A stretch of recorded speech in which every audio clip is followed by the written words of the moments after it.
Number 11 is specific applied pressure here, and that is to males aged 25 to 45 in particular, because it's important that guys man up for things like this. If 1,000 private contractors or lawless private contractors are going to be roaming the streets of Toronto during this, if 10,000 security forces are going to be here, if they're going to be arresting people who have legitimate questions about the issues that are being discussed by the world leaders, then who has to man up for a reality that lets this take place? And generally speaking, it should be guys. Historically, it should be guys. Everyone else can participate, but the pressure should be definitely on males in this culture to protect women and children and seniors and so on.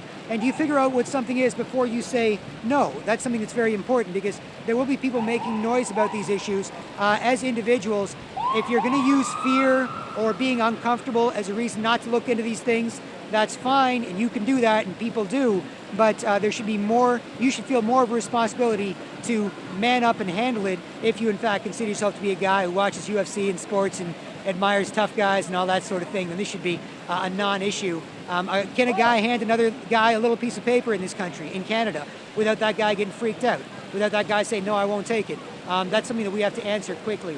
Number 12 is artists. If you're an artist that wants the support of this city, if you're a business, if you're anybody that wants support of this city, then what you do on issues like the G20 that affect everyone in this city is important. So artists out there should be working on these issues, should be promoting these issues at their shows, should be speaking about these or rapping or singing about these or whatever. But artists should definitely put a premium on defending this city if they want the city to support them as artists. So take on real issues like this to let people know you're serious about using your gifts to promote real issues and a real message. And hopefully the city show you some love after that.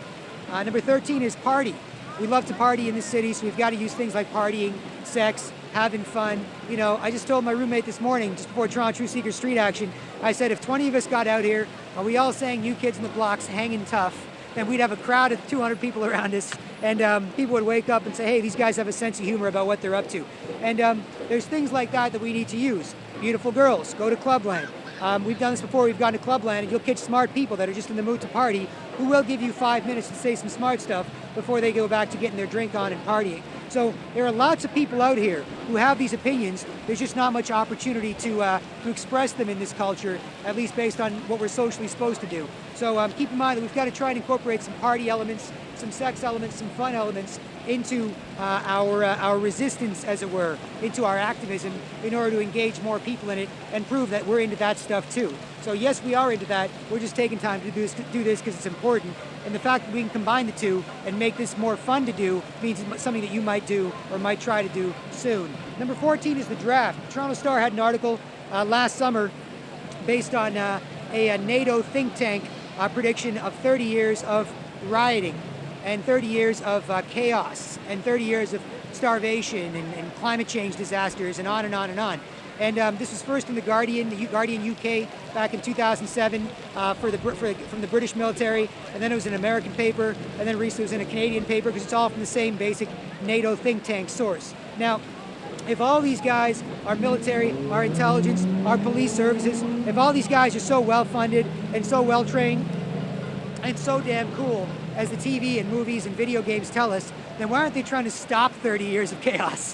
Why is it that they're just planning for 30 years of chaos where they can muck around with their skills? This makes absolutely no sense. But one of the key issues in that was a draft. They said that due to an overextended Canadian military commitments, we might need a draft. And so you can take that message to young people especially and say, look, this is in the Toronto Star, this is what the Canadian military is forecasting. Do you want to draft? If not, then get active on these issues and start with the G20.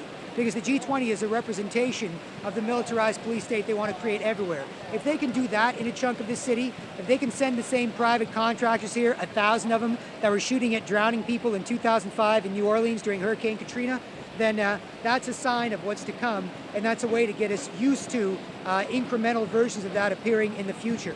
So do keep that in mind out there. Number 15, get international groups. It's an international issue, the G20.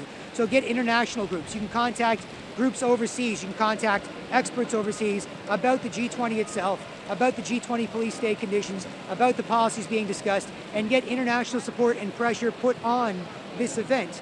Torontonians consider ourselves a world-class city. We appreciate it when we get international recognition or American recognition. So international voices that we as Torontonians solicit to speak about this event that's happening in our city in a few months could have some effect on the people here, especially if they're noteworthy. You can even get celebrities. You can get guys like Chaos or other Canadian artists, K9, who say they're conscious. See what they have to say about these issues. See if you can get them to do some sort of PSA to say, you know what, we need to look at the issues of the G20 as a whole, and plus the issues surrounding the G20 security forces that will be present here from June 26th to the 27th during the summit. Final issue is, of course, the history.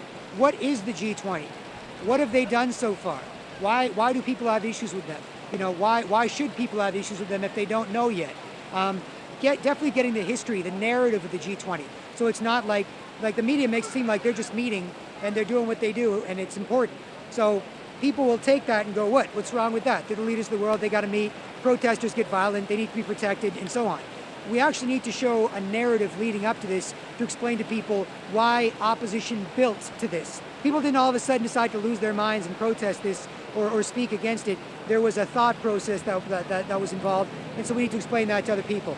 And so, yeah, you know, there's a number of groups out there to work with. TorontoTruthSeekers.com I recommend, because a lot of groups talk to the government about the people.